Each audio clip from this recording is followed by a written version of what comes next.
Welcome to my podcast, Today's Dream, Tomorrow's Reality. My name is Vicki Poole. I'm a master transformational coach and hypnotist specializing in habit change. And this podcast is sponsored by the Enlightened Peach. And it's all about embracing our mosaic life. Now, some of you may ask, what is a mosaic life anyway? Well, it is recognizing that all the pieces of our life, the good, the bad, and even the indifferent, have all come together to make us who we are. So if we change any one thing, we are different. With that in mind, I invite you to embrace your perceived imperfections and celebrate who you are. This podcast is unedited and raw, just like life, and I am your host. And now I have a special guest that I'll be introducing in just a moment. But before I do, I would love to ask you to do me a solid, and that is leave a comment, ask a question, and then always remember to like, subscribe, and share. So now let's get started. So this lovely lady right here is Karen DeBonis. And I don't know her very well, but we are actually part of a collective group of people. And she was in that group, and it was like there was this connection. And so that's why she's here today. And to be honest with you, I don't know a lot about her. And I love when that happens so that we can explore all of this together. So if you don't mind, just give everybody that's watching or listening just a little small synopsis of who you are, and then Sure. we'll get into just having a conversation. Sure. And thanks so much, Vicki, for having me. And I too, I love just this, kind of off the top cuff kind of conversation. So I think this will be a good time.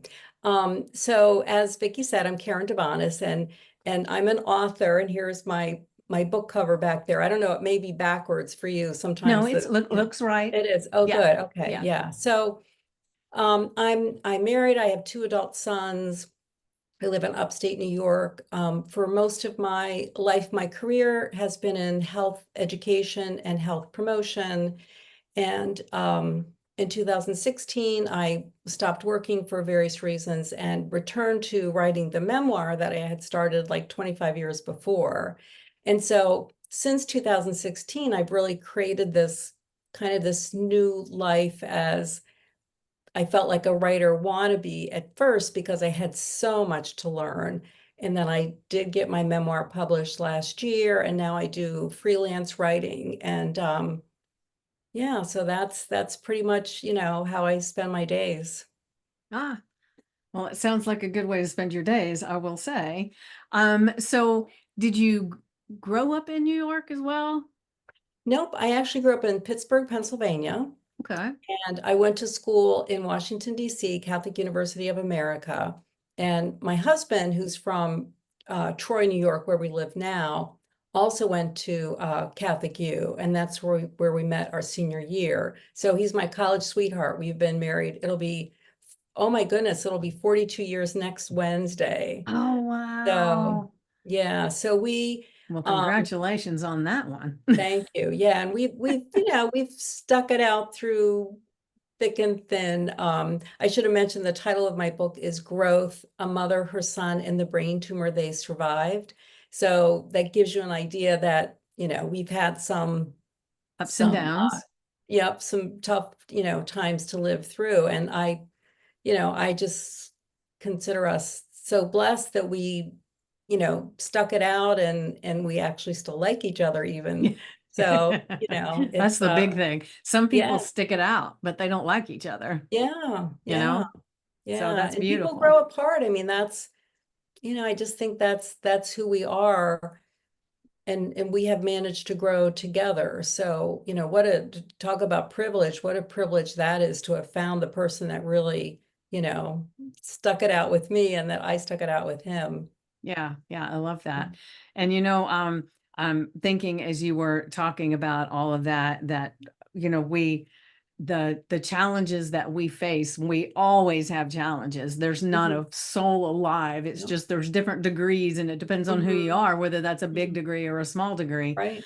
And one of the things I always talk about in my group, the Stand Up and Stand Out community on Facebook, Mhm. is that every one of those challenges were put for us to be able to get strong enough to handle whatever was coming. And Mhm. that doesn't mean strong because it's going to be bad. That could be strong because it's going to be good.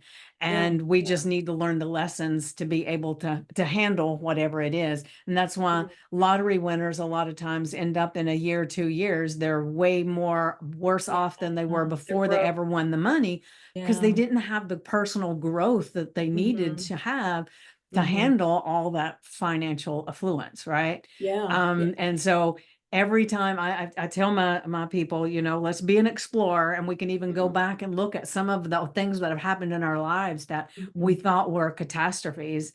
And Yeah. if we can extract a lesson, a, a, a new thought, a new idea, a new way of being from that Mhm. thing, then it's done its purpose and we don't have to worry about it anymore. I think it's when we don't extract all that stuff out of it that it Yeah. still stays in our mind because Yeah. it's just some catastrophe that happened to us.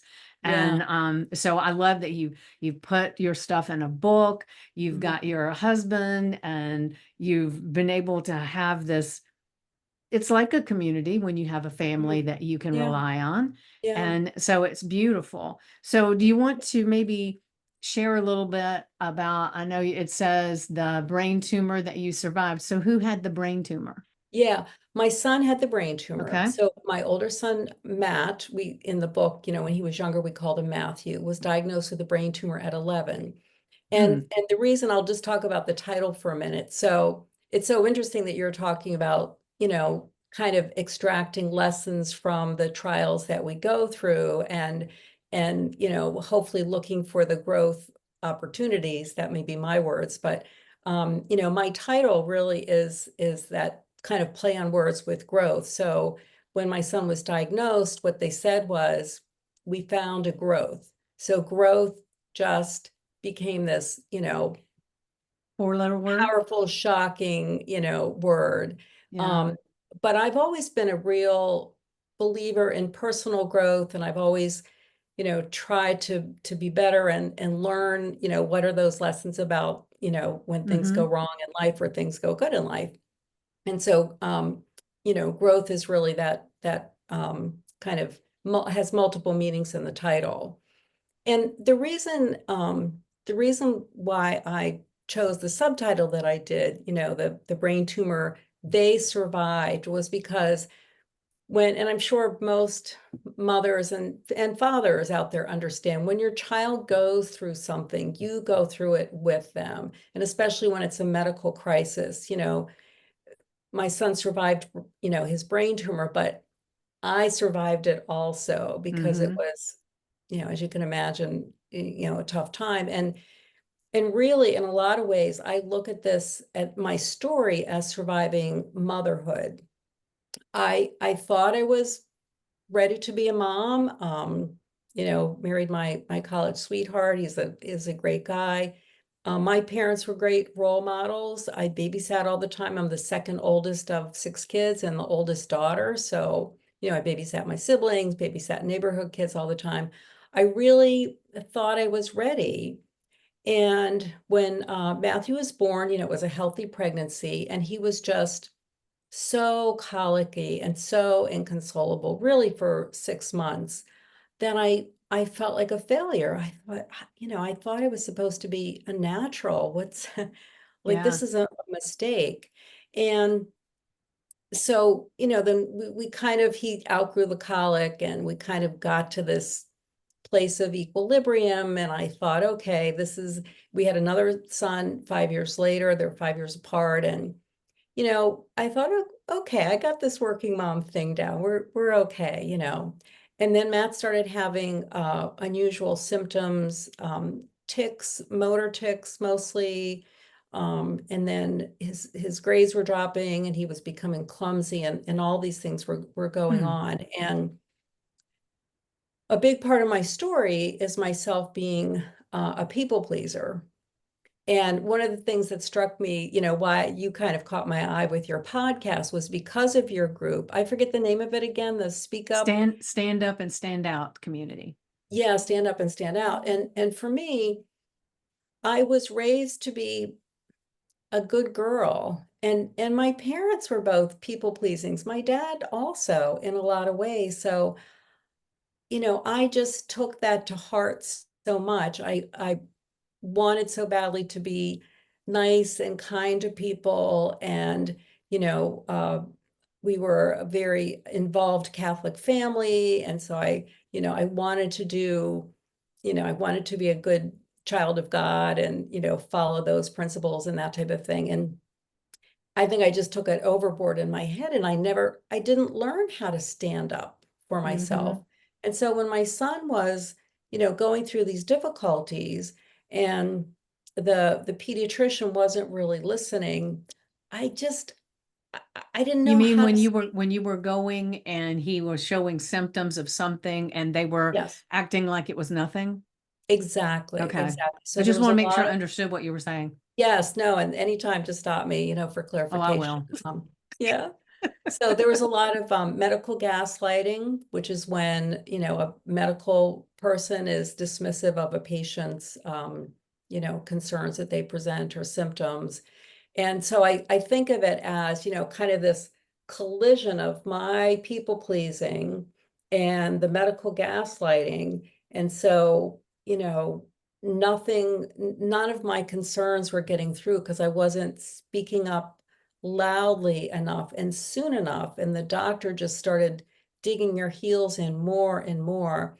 And my husband, who's a great guy and a wonderful father, you know, he just couldn't see what was going on, for Mm. a number of different reasons. I go to it in the book, but he just didn't see what I saw. And so, so what happened was he went undiagnosed for 3 years, and that just made his recovery all the more difficult because even though it was a benign tumor, it caused some damage to his brain. So he has things that he's needed to deal with his whole life. And So and I what will did they go in and remove the tumor? No, it was considered inoperable because it Okay. was right on the brain stem, which is, kind of the where your spinal column and your brain meet, kind of like this. Mhm. And so they didn't want to go in and try to get to it. And because it was benign, well, it was benign and slow growing. Not all benign tumors are slow growing, but his was. So, but the problem was it had caused severe hydrocephalus, which is literally water on the brain, and Okay. it was interfering with the flow of cerebral spinal fluid. So the fluid was being retained in his skull, and that's what was causing the problem. So they did a surgery where they actually go in and poke a hole, and they put a little shunt, and it helps to drain the fluid. And well, I want to get back to that shunt thing in a minute, but Okay. and so that was the beginning of his recovery. So he didn't need chemo or radiation or anything like that, but it was just um, his brain had been kind of under siege for at least 3 years. The doctor said the tumor might have been there since birth. Hmm. And so he had a long time of recovery. And for me, you know, I I found my voice and got my son diagnosed. But then, I wish that was the end of the story. You'd like to think that, oh, this mom, And this now it's passive, roses. exactly, like Yeah. this mom became this passive mom became this warrior mom, and nobody, she spoke up to everybody, and nobody, walked all over her anymore. But for different reasons that I go into the book, that was not my story. And it took me a long time to really realize that, I got to do this once and for all. I have to fight to overcome my people pleasing and learn to speak up, which I have Yeah. been able to do.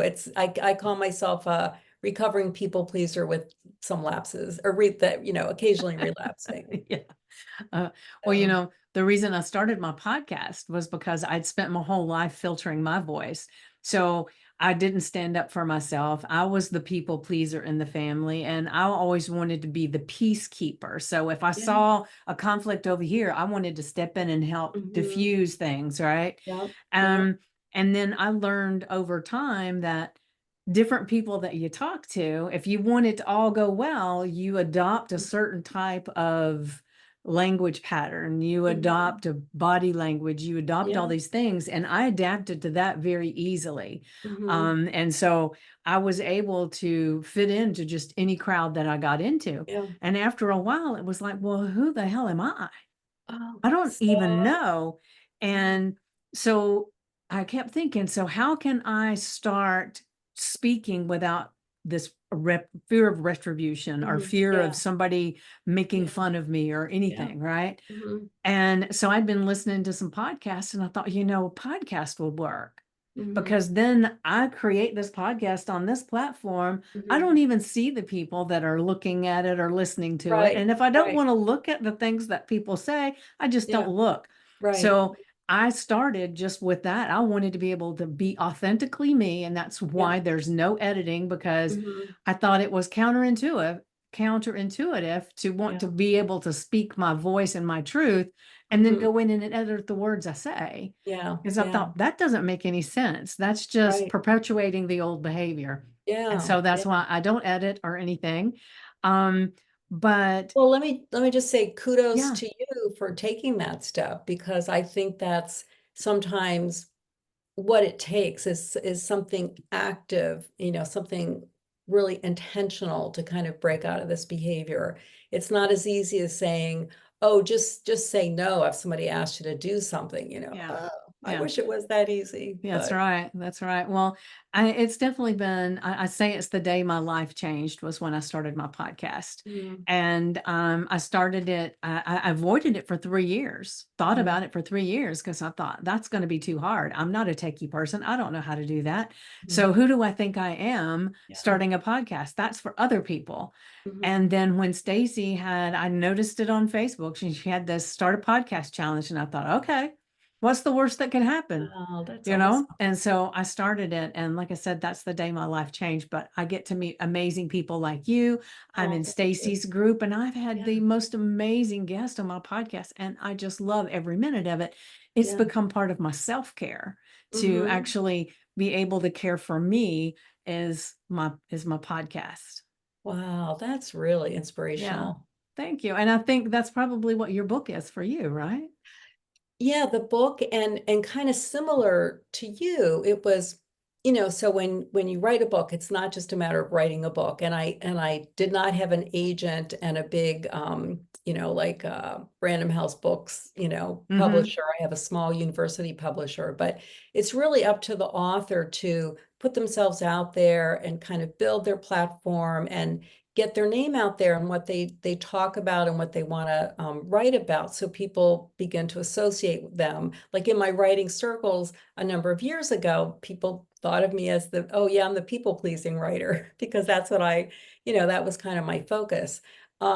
So for me, it was when I started putting myself out there on Facebook Mm-hmm. and kind of admitting, and I had a blog for a while, and admitting these little stories where it was so hard for me to speak up, and it was embarrassing and humiliating to admit it.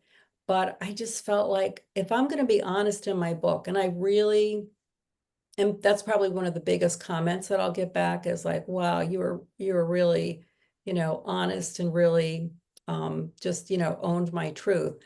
I thought, well, if I'm going to do it in the book, Better I do it out got to here. start, yeah, I got Yeah. to start getting used to it. And so for me, that kind of made it so I couldn't hide anymore. I put Yeah. myself out there, and a couple of things happened. One is that mostly women, but some men too, would reach out to me privately, like in a personal message or on my contact page. And they basically, they would say, yeah, I struggle, like I struggle with that too. And so I was validated to know that putting my truth out there let somebody else know they weren't alone. And so for them, that's their opportunity now for personal growth. Mm-hmm. So it was the comments that I got from people, um, and there was something else I was going to say, but I forget what it was. Well, I've been doing that all day long. Yeah. Earlier today, I was recording a podcast and I started into the spiel, and all of a sudden I thought, well, I don't know where I was going with that. Yeah. I said, I'll Yeah. think of it later. I still don't know what it was, but Yeah. Yeah. Yeah. Well, I hear you there. when you got a lot of stuff going on anyway, right? Right. Right. So I got a Yeah. question for you. Yeah. Um, when you were a really young girl in Mhm. like middle school, Yeah. not to high school yet, what did you want to be when you grew up? You know, that's a really good question. Thank you.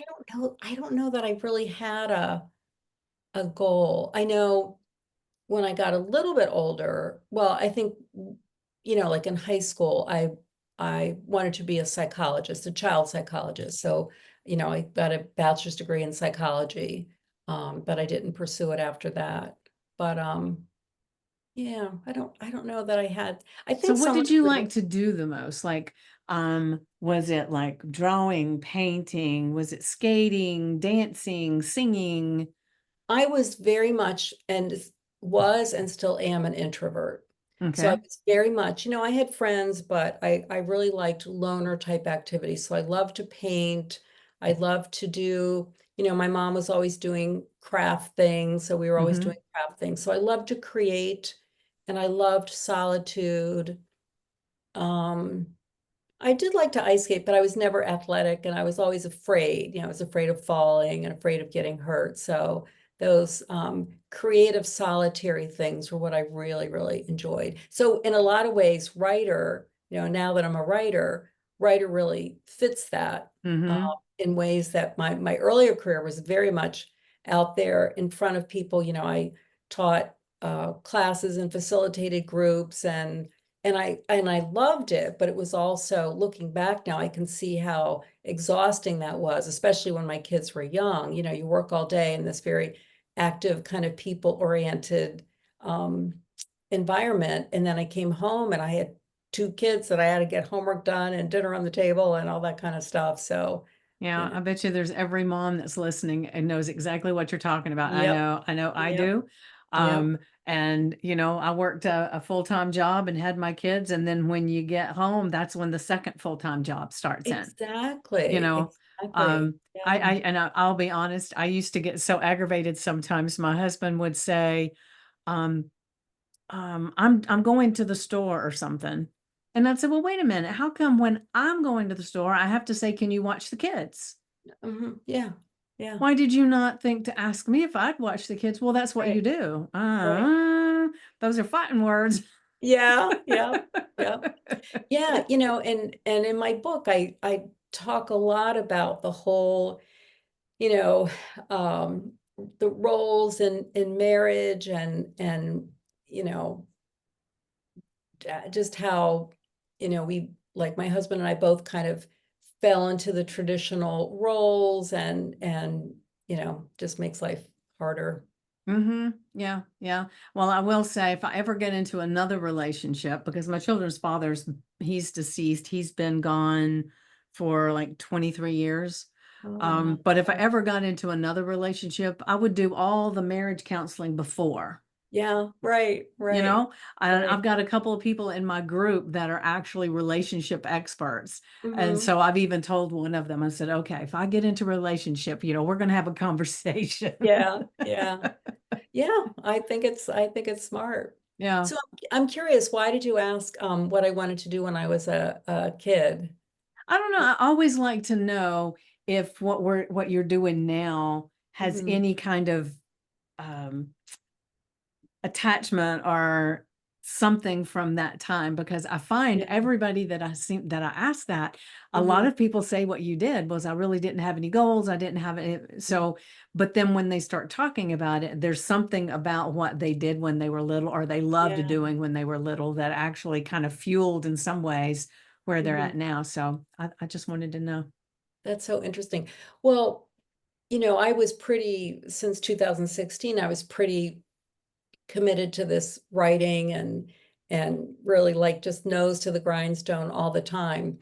But once my book came out and I could breathe a little bit, although I was doing, heavy marketing, especially last year, I kind of step back. I've always loved to garden, but I think I did a little, not painting like an oil paint or anything, but just some little crafty things. And then at Christmas time, I asked for a sewing machine because mine had been broken for about 15 years.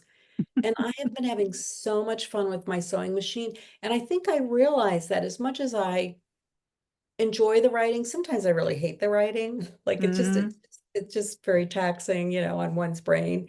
Um, I'm not like some people that really just, always find it joyful, but sometimes it's really, really hard. But boy, that it's like the more the tactile artistry things and more visual art. I mean, that stuff, I You could just lose do that total all. track of time with that, Yeah, don't you? Yeah. yeah, I could Yeah. do it all day long. Yeah, my daughter loves to sew and she does crocheting. She does all these things. She teaches herself how to do it. And Mm, when, just to let you know, when I was in school and I started learning how to sew, which I really mhm. can't do, we made like an apron. Yeah, yeah. Well, the first thing that she made, a full dress. Wow, And it's wow. like, oh my God. And it looked gorgeous. And I thought, how do you do that? But she's Yeah, just that way. Now I yeah. can draw and paint and all that stuff, but I could probably sew if I really wanted to, but it just Mhm. doesn't draw me in, you Yeah, know? then it's And yeah. so like she loves doing all that and she's done some needlepoint and Mhm. she likes it, I think, because sometimes you can mindlessly be doing it. So she can Yeah. be doing like the crocheting and stuff, especially Mhm. just sitting and watching TV. Mhm. And Yep. it looks beautiful when she's done, and I'm thinking, I would think you'd have to be counting stuff, you'd have to be, but I guess there's muscle memory or something, but Yeah. she Yeah. does amazing things with that. So you said you've got another son, or you, right? Mhm. Right, right. Two sons. Yep. Yep. Okay. Yeah, so I'll tell you about Matt, who was the kind of the hero of the story. So he Okay. turned 38 a couple weeks ago, Mm-hmm. and he lives on his own. He bought his own home in 2019, just a little 2 bedroom, 1 bath bungalow, perfect for one person. He Mm-hmm. does have a long-term girlfriend, but they don't live together. They both have their separate spaces. And he works full time. He works in the New York State Tax Department. And he drives and he does like woodworking in a spare time. And so he's doing very well. But he considers this is his language. He has a brain injury, which he does from what he went through. And Mm-hmm. so it causes, I call them hiccups, like he gets dates and facts mixed up sometimes, and short-term memory is sometimes a little bit spotty. So he definitely has challenges that he's always working with, but he still just amazes me all the time. I mean, again, talk about being blessed. So many parents are not this lucky when they've gone Mm-hmm. through medical ordeals, and we have been, very blessed. And so, I feel sad when he struggles, but I know that he will get through it because he's also very resourceful and, Yeah. takes care of Well, himself. when you've got a good enough support system, you can Mhm. endure almost anything. Yeah, yeah, Yeah. yeah. So he's very lucky that he has parents and another sibling that are there to help with the hiccups. Yeah, yeah, thank you for that. Yeah, I do feel he lives about 20 minutes from us, and I wouldn't want to be any further away. In fact, I wish she only lived 10 minutes away, um but yeah, we're really committed to being here. And then our younger son Steve, he lives in Boston. He got married last year, and to a lovely, lovely, lovely woman, and we just she's like the daughter I never had, so we're just thrilled with that. And yeah, so they're doing So well. what are you are hoping that having the book out and people reading it and hopefully leaving a wonderful review. Mhm. So anybody that decides to buy the book, make sure you leave a review. Thank you for that. Yes, Yeah. yes. And I will have in the description, I will Mhm. have all of your links. I know you put that in that form, Wonderful. and Yep, that's thank got the you. book link, I'm assuming too. Mhm. So I'll have all Yep, of that in there. So anybody that's interested in the book can just click the link thank you. and to go get it. But make sure you always leave a review. Yes, thank you for that. Yeah, reviews just, I mean, I'm sure a lot of your listeners know this, but they kind of change the Amazon algorithm so more people see a book that's been reviewed, and the more reviews, the better. So, Yeah. yeah, so thank you for that.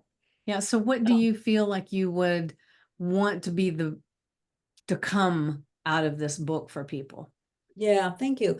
Well, I've written a lot of essays, and I've had them published, so I want to continue to do that. But I also want to kind of get on the speaking circuit. A Mm-hmm. lot of my career, I did, public speaking and facilitated groups and gave talks and that type of thing. And I really enjoy that, even though I'm an I introvert, was about to say you're an introvert, but there are people that other people that do that. I had a client just to really quick. I had a client that she's a keynote speaker, but she's Mhm. very introverted. But what that meant was she could get up there and she could just keynote all day, but Yeah, put her yeah. in the mix of the people in the crowd or Mhm. going to a networking event, she'd be pouring sweat and hiding in the corner. Yeah, yeah, Yeah. I agree. Yeah, it's much more difficult. And actually a lot of from what I've read, a lot of actors, big like movie stars are actually introverts. So they can be out there, whether it's the stage or the screen, they can put themselves out there like that, but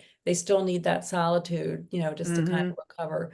So an interesting step I'm taking it in that direction of kind of getting on the speaking circuit. This is actually a really cool thing that happened. So in my story, we had tons of doctors, tons of crazy, crazy diagnoses. And the child psychologist who was the first specialist that we really worked with when my son was young, he was kind of one of the good guys. He believed me that something was wrong. He coached me to, push for answers. So he was really critical to the positive outcome that we had. I tried to track him down when I was working on my book, and I just never connected with him. And I didn't want to push because I thought, okay, maybe even though I was very clear that, look, I'd like to thank you for the help that you gave us, maybe he didn't want to connect with a former patient. That's okay. So, but then around the time my book came out, which was May 2023, I don't remember if I found him on Facebook, but somehow we ended up being connected on Facebook. Mm-hmm. And so he came to one of my book launches, which was so thoughtful and just so cool to connect with him.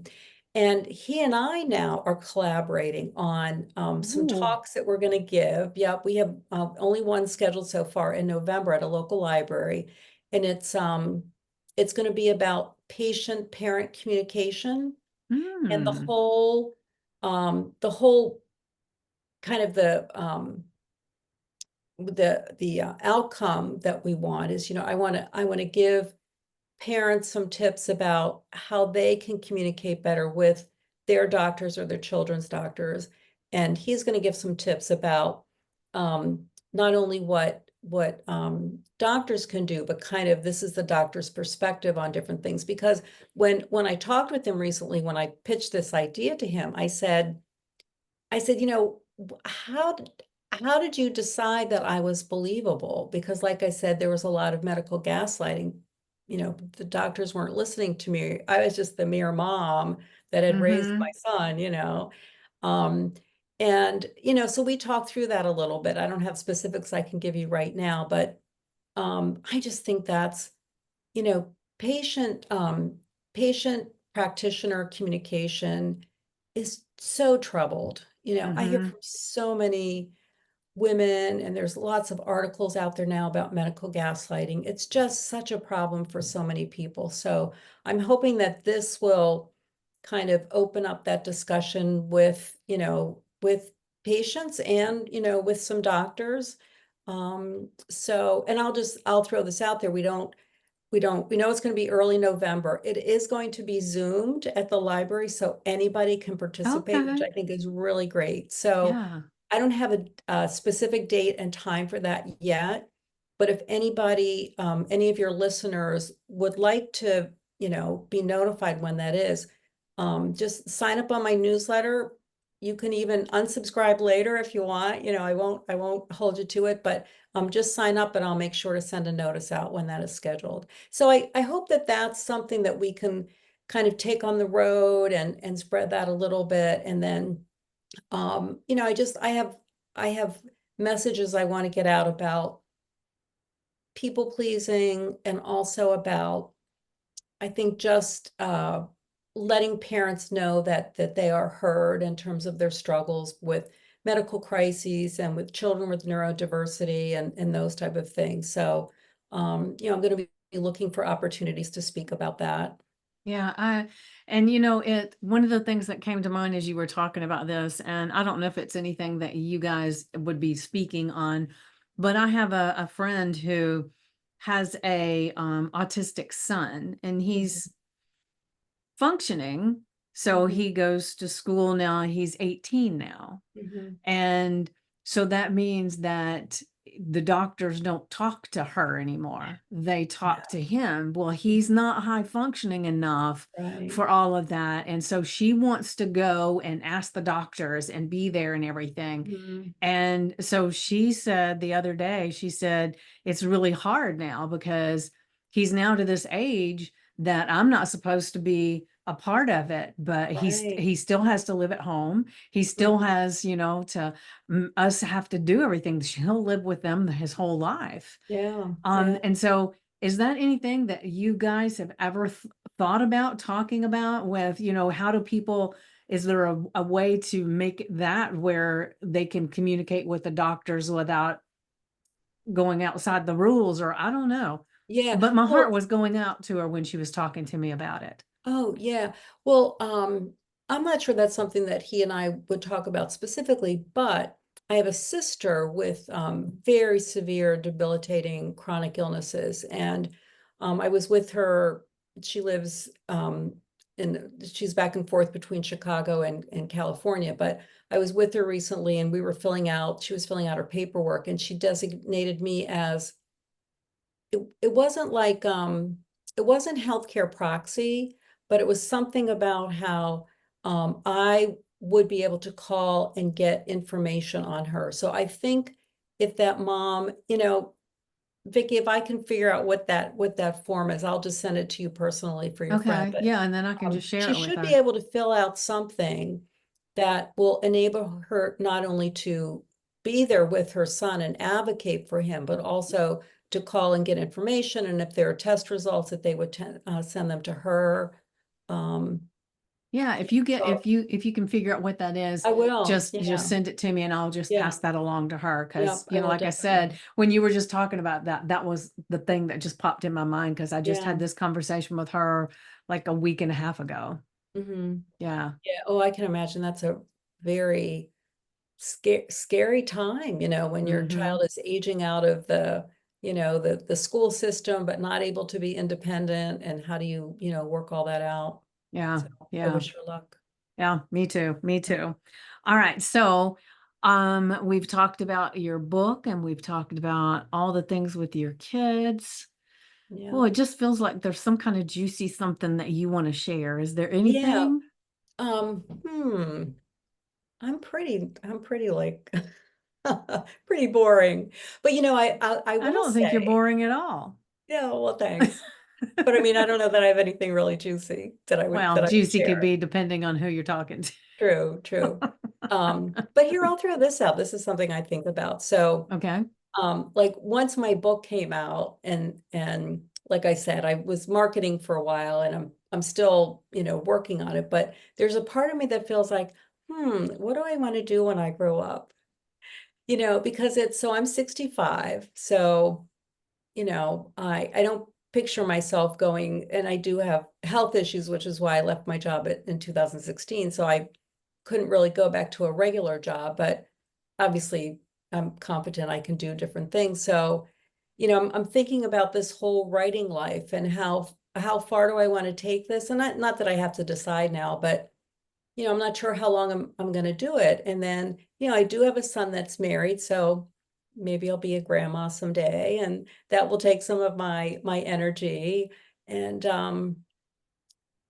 but it's kind of exciting to think about that. Like, there are Yeah. volunteer opportunities that I always wanted to do, and I just, with my son, I just couldn't seem to work them out. And then, you know, after he was gone that I had health issues. So, but I think I could do some of that now. So So I the don't know. world is your oyster. Exactly. Yeah. Exactly. I love it. I love I have to think it. about that. Yeah. So Um, beautiful. Well, whatever the health issues are, I hope that they get calmer and you're blessed with a healthy body and mind. Thank you very much. I I was trying to appreciate think, it. how do you say that? Yeah, yeah. No, that I like that. All That right. sounds good. Beautiful. Yeah, Beautiful. Well, yeah. we're getting close to time. Okay. So, one of the things, let me see, was there anything else that I wanted to ask you? And I'm Hmm. thinking, okay, juicy, juicy, juicy. Let's see. Anything coming up? Oh, Well, let's go with this. What yeah. is your taking the writing off the table, okay? Hmm. Because but I Hmm. know that's not always your passion thing. That's something that Right, you do because you right. love, but maybe Yeah. not passion. Hmm. But if you could take and do anything in the world that you wanted to today, Mm-hmm. and money wasn't an issue, time wasn't an issue, it's just something like, oh, if I could do this, oh, it would feel so good. What would that be? Wow, wow. Well, it would be definitely something kind of art or creative related. Mm-hmm. So, and I would, it would definitely involve like a house near the beach somewhere, Oh, because yeah. we're landlocked where we are. Uh, Mm. and I don't know, it would be, like if I could, I'd love to create something that would be useful for other people and just give it away. Like I imagine myself on a beach, and I never thought about this, so this is a great, great prompt, your question. I imagine myself on a beach, lots of windows with the breeze coming in, but not too hot, Mm-hmm. and just sitting and making little things and then like taking them down the beach and handing them out to kids or parents or whatever. That would give me such joy. Yeah, that So sounds beautiful. I'm And gonna you have know to what think comes up about for me when you say that?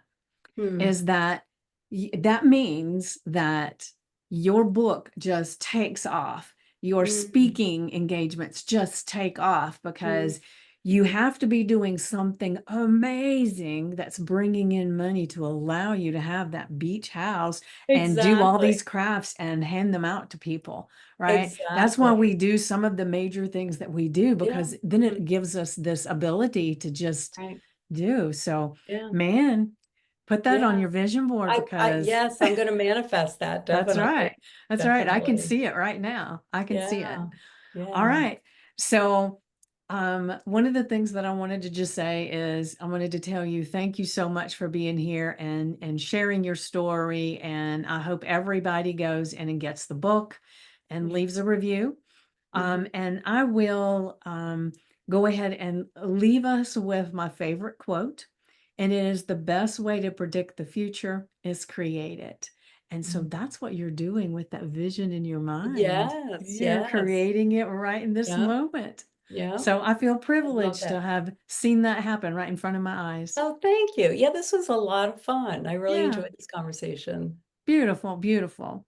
So, for all of our viewers and our listeners, I'm so appreciative of each and every one of you. And thank you so much for being here. And I'll see you next time. Mwah.